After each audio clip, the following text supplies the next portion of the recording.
ನಮ್ಮ ಕನ್ನಡ ನಾಡಿನ ಎಲ್ಲ ಪ್ರಗತಿಪರರು, ಚಿಂತಕರು, ಹಿರಿಯ ಪತ್ರಕರ್ತರು, ಹೋರಾಟಗಾರರು, ಚಳವಳಿಕಾರರು ಮತ್ತು ನನ್ನ ನೆಚ್ಚಿನ ಸ್ನೇಹಿತರಾದ ಮಂಜುನಾಥ ಅದ್ದೆಯವರು, ಮುಕುಂದರಾಜ್ ಅವರು, ಇವರೆಲ್ಲ ಸಿನಿಮಾನ ನೋಡಿ ಈ ಸಿನಿಮಾ ಒಂದು ರೆವಲ್ಯೂಷನ್ ಆಗಬೇಕು, ಆವಾಗಲೇ ಇದಕ್ಕೆ ಒಂದು ಅರ್ಥ ಸಿಗುತ್ತೆ ಅಂತೇಳಿ ಎಲ್ಲ ನಮ್ಮ ಜೊತೆ ನಿಂತು ಇವತ್ತು ಇಷ್ಟು ಜನ ಹಿರಿಯರನ್ನು, ನಾಡಿನ ದೊಡ್ಡ ದೊಡ್ಡ ಶಕ್ತಿಗಳನ್ನು, ಅಂದರೆ ಕನ್ನಡ ನಾಡಿನ ಎಲ್ಲ ಶಕ್ತಿಗಳನ್ನು ಕರ್ಕೊಂಬಂದು ಸಿನಿಮಾನ ಪ್ರದರ್ಶನ ನೋಡಿ ನಮ್ಮನ್ನು ಆಶೀರ್ವಾದ ಮಾಡಿದ್ದಕ್ಕೆ ನಾನು ಯಾವಾಗಲೂ ಚಿರಋಣಿಯಾಗಿರ್ತೀನಿ. ಹಾಗಾಗಿ ತುಂಬ thank you very much sir. ಈಗ ಹೊಸದಾಗಿ ಒಂದು ಸುದ್ದಿ, ಪಾರಂಜಿತ್ ಸರ್ ಕಡೆಯಿಂದ, ಅವರ ಟೀಮ್ ಕಡೆಯಿಂದ ಫೋನ್ ಬಂದಿದೆ.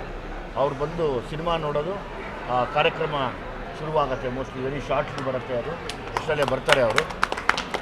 ಮತ್ತು ಸಿನಿಮಾನ ನೋಡಿ ನನಗೆ ಪ್ರೋತ್ಸಾಹ ಕೊಡುತ್ತಿರುವಂಥ ಎಲ್ಲ ಫೇಸ್ಬುಕ್ನ ಸ್ನೇಹಿತರು, ಅಂದರೆ ದೊಡ್ಡ ಮಟ್ಟದ ಆಶೀರ್ವಾದ ಮಾಡಿ ಒಂದು ದೊಡ್ಡ ರೆವಲ್ಯೂಷನ್ನೇ ಕ್ರಿಯೇಟ್ ಮಾಡ್ತಾ ಇದ್ದಾರೆ. ಹಾಗಾಗಿ ನಾನು ಅವ್ರಿಗೆ ಚಿರಋಣಿಯಾಗಿರ್ತೀನಿ. ಸದಾ ಈ ಥರದ ಒಂದು ಕಥೆಗಳು ಮಾಡೋಕ್ಕೆ ಯಾವಾಗಲೂ ನಾನೊಬ್ಬ ಮುಂದೆ ನಿಂತ್ಕೋತೀನಿ. ನಾನು ಅದ್ರ ಬಗ್ಗೆ ಯೋಚನೆ ಮುಂದೆ ಏನಾಗುತ್ತೆ ಅಂತ ಯೋಚನೆ ಮಾಡಲ್ಲ. ಒಳ್ಳೆಯ ವಿಷಯ ಇದ್ದಾಗ ನಾನು ನನ್ನ ಗುಣಮಟ್ಟನ ಯೋಚನೆ ಮಾಡದಿರ ನ್ಯಾಯ ಏನು, ಸಮಾನತೆ ಏನು, ಅದನ್ನು ಮಾತ್ರ ಯಾವಾಗಲೂ ಯೋಚನೆ ಮಾಡ್ತಾ ಹೋರಾಡೋ ಅಂಥ ವ್ಯಕ್ತಿ ನಾನು. ಸೊ ಹಾಗಾಗಿ ನನಗೆ ಯಾರು ಹೆದರಿಕೆಯೂ ಇಲ್ಲ. ಈ ಥರದ ಕಥೆಗಳನ್ನ ಮಾಡೋದಕ್ಕೆ ಇನ್ನೂ ಮನಸ್ಸು ಮಾಡಿದ್ದೀನಿ. ಅದಕ್ಕೆ ತಾವೆಲ್ಲ ದಾರಿದೀಪ ಆಗಿದ್ದೀರಾ, ತಾವೆಲ್ಲರೂ ಸೇರಿ ದಾರಿದೀಪ ಆಗಿದ್ದೀರಾ. ಅದಕ್ಕೆ ನಾನು ಖುಷಿಯಾಗಿದೆ.